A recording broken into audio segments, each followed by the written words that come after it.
محترم مدنی صاحب، ہم دیکھتے ہیں کہ ایک عمومی بے برکتی ہے معاشروں میں اور گھروں میں اور حکومتوں میں اور ملکوں میں، اور زرعی آمدنی بھی کوئی مشکوک ہے یا ناپاک ہوتی چلی جا رہی ہے، تو یہ عشر نہ دینے کی وجہ سے ہے۔ عشر نہ دینے والوں کے لیے کچھ وعید بھی فرمائی گئی ہے کچھ؟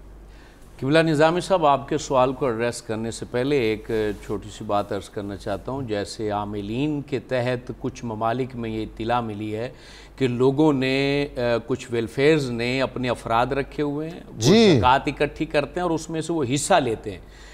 کہ ہمیں اتنا حصہ دے دیں، باقی ہم آپ کو اتنا دے دیتے ہیں۔ تو اس طریقے انہوں نے اپنا کوئی نیا فتویٰ نکالا ہوا ہے، پرسنٹیج بنا لیا، اور پرسنٹیج کے تحت جو ہے وہ زکوٰۃیں اکٹھی کر رہے ہیں اور زکوٰۃوں میں سے حصہ لے رہے ہیں۔ اس سے بچنا چاہیے۔ ہاں بالکل، اس طریقے سے وہ نہیں کر سکتے ہیں کہ وہ زکوٰۃ میں سے اپنا حصہ رکھ لیں۔ نہ تو سلطنت اسلامیہ اس وقت موجود ہے اور نہ ہی اس طریقے کے عاملین ہیں جو خلیفہ وقت کے مقرر کردہ ہوں اور وہ ان کو جو ہے نا وہ زکوٰۃ میں سے سیلریز دیں یا ان کے گھر کے اخراجات اٹھائیں، اس طرح کی صورتحال موجود نہیں ہے۔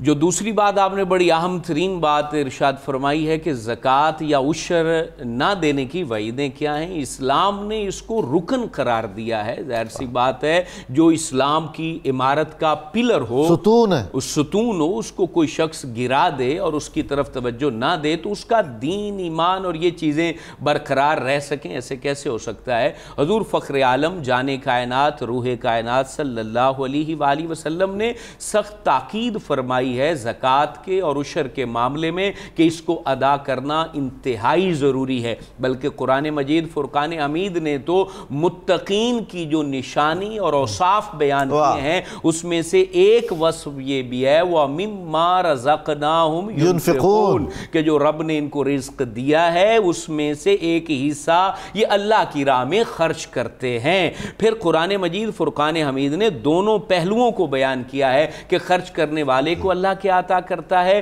اور اس میں بخل کرنے والے کے اوپر کس طرح سختی فرماتا ہے۔ فرمایا سخاوت، خرچ کرنا، اللہ کا حق ادا کرنا اور یہ فرض اور نفلی اخراجات کرنا راہ خدا میں، فرمایا یہ ایسے ہے کہ یہ جنت کا ایک درخت ہے اور اس کی شاخیں زمین کے اوپر لٹکی ہوئی ہیں، جس نے سخاوت کی اس شاخ کو پکڑ لیا اور پھر بالآخر اللہ تعالیٰ اسے اس شاخ کے ہمراہ جنت میں پہنچا دیتا ہے۔ اور فرمایا جو بخل کرتا ہے، زکوٰۃ ادا نہیں کرتا، غریبوں کا حق ادا نہیں کرتا، تو وہ آگ کا درخت ہے، جو آگ کی شاخیں ہیں جو زمین پر ہیں اور وہ بخیل شخص ان کو پکڑے ہوئے ہے، یہاں تک کہ وہ آگ کا درخت انہیں اپنے ہمراہ جہنم میں لے جائے گا۔ رسول ہاشمی صلی اللہ علیہ وآلہ وسلم نے واضح طور پر ارشاد فرمایا کہ جو بندہ زکوٰۃ اور عشر یہ فرض چیزیں مالی طور پہ ادا نہیں کرتا تو ان کے اوپر اللہ تعالیٰ محشر کے دن ایک سانپ کو مقرر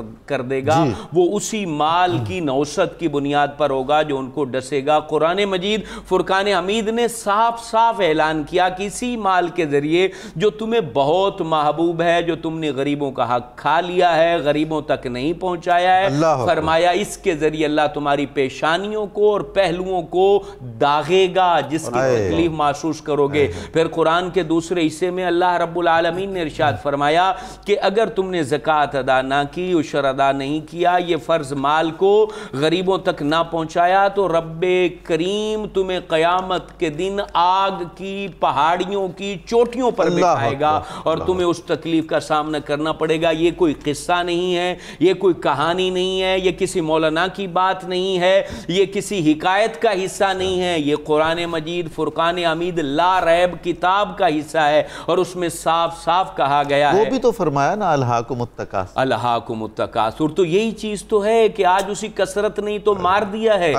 ایک وقت تھا قرآن مجید فرقان حمید نے سورہ کہف میں کتنا خوبصورت واقعہ وہ ذکر کیا ہے کہ ان کے باغ کا پھل پک جاتا تھا، وہ نیک شخص غریبوں کو کہتا تھا کہ جو گر پڑا ہے سب سے پہلے تو وہ اٹھا لو، وہ اٹھانے کے بعد پھر وہ ان پھلوں کو توڑواتا تھا، اس کے بعد اس میں سے بھی حصہ دے دیتا تھا، اور جب اس کی اولاد آئی اور اولاد آنے کے بعد انہوں نے کہا غریب آ جائیں گے تو رات کو ہی ہم توڑ کے اس کو جو ہے نا وہ سیل آؤٹ کر دیتے ہیں تاکہ ہمارا والد جو غلطی کرتا تھا اور نقصان کرتا تھا ہم جو ہے وہ نہ کریں۔ اللہ اکبر۔ اللہ تعالیٰ نے ان کے اوپر عذاب نازل کر دیا، ایک طرح قحط ڈال دیا اور ان کے تمام باغات اجاڑ دیے۔ پھر انہوں نے توبہ کی، توبہ کے بعد پھر اللہ تعالیٰ نے فضل فرمایا۔ تو حضور فخر عالم جان کائنات صلی اللہ علیہ وآلہ وسلم نے صاف صاف کہہ دیا کہ جو زکوٰۃ نہیں قوم ادا کرتی، عشر ادا نہیں کرتی، ان پہ قحط ڈال دیا جاتا ہے۔ آپ قبلہ اندازہ تو لگائیں، جب اولے برستے ہیں فصلیں ساری اجڑ جاتی ہیں۔ آپ حیران ہوں گے جب مکئی کی فصل ہوتی ہے قبلہ، صرف رب تبارک و تعالی ہوا کو روک دینا تو مکئی میں دانہ نہیں بنتا۔ ہوا چلتی ہے تو جو بیچ میں نر مکئی کے دانے ہوتے ہیں ان کا برادہ اڑتا ہے، جس سے جو ہے نا وہ پھل بنتے ہیں اور اس کے دانے بنتے ہیں۔ اللہ رب العالمین اگر یہ گرمی نہ نکالے تو گندم کی فصل پک ہی نہ سکے۔ رب تعالیٰ اگر رات کو چاند نہ نکالے تو پھلوں میں مٹھاس ہی نہ آئے۔ تو وہ چاند نکال رہا ہے، پھلوں کو میٹھا کر رہا ہے، گرمی دے رہا ہے، تمہاری فصلوں کو آباد کر رہا ہے، ہوائیں چلا رہا ہے، تمہارے دانے فصلوں میں بن رہے ہیں، اور وہ رب تبارک و تعالیٰ زمین کا جگر چیر کے اس سے کونپلیں، کونپلوں سے تنے، تنوں سے شاخیں، شاخوں میں دانے، اور پھر ان کو پکانے کا سارا اہتمام کر رہا ہے، اور سب کچھ کرنے کے بعد کہہ رہا ہے وَآتُوا حَقَّهُ يَوْمَ حَصَادِهِ۔ آج کاٹ چکے ہو، اپنی عقلوں پہ ناز نہ کرو، اب تم مجھے اس کا حق ادا کرو، اور وہ تم نے مجھے تھوڑی دینا ہے، غریبوں کو دینا ہے، بہن بھائیوں کو دینا ہے، بھائیوں بھتیجوں میں جو غریب ہیں ان کو دینا ہے، بیواؤں، مسکینوں، غریبوں، اور تمہاری گلی محلے میں رہنے والے جو غریب ہیں ان تک پہنچانا ہے۔ تو یہ چیز اگر کوئی چاہتا ہے اس کے چہرے پہ بشاشت قائم رہے، اس کا سینہ کشادہ رہے، اور اس کے گھر میں بیماریوں کے ڈیرے نہ ہوں، تو وہ عشر بھی دے، زکوٰۃ بھی دے۔ اللہ کے وعدے سچے ہیں، اللہ اسے یہاں بھی خوش رکھے گا، معاشر میں بھی خوش